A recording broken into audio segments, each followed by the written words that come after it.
Hello everyone, welcome back to our YouTube channel. In this show tutorial, I'll teach you how to fix Face ID grayed out on iPhone.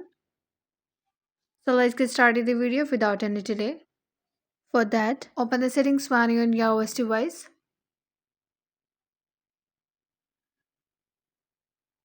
In settings menu, scroll down and tap on screen time.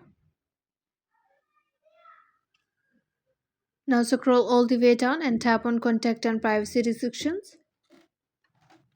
Now scroll down and find passcode and Face ID and tap on it.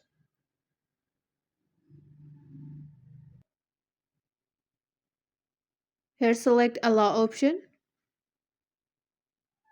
Now go back to the previous menu.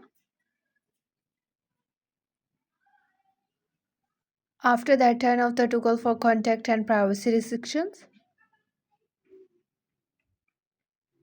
Solution 2. Make sure your software is up to date. For that, open the settings menu on your iOS device. In settings menu, scroll down and tap on general.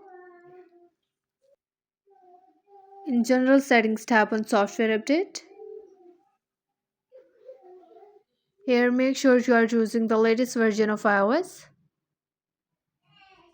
Solution 3. Reset all settings.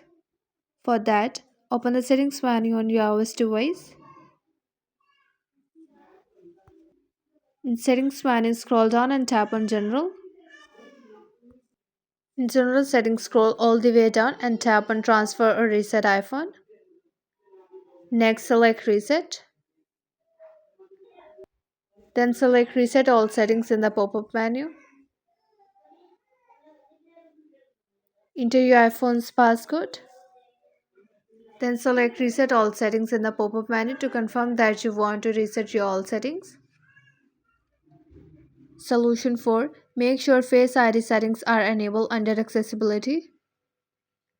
For that, open the settings menu on your iOS device.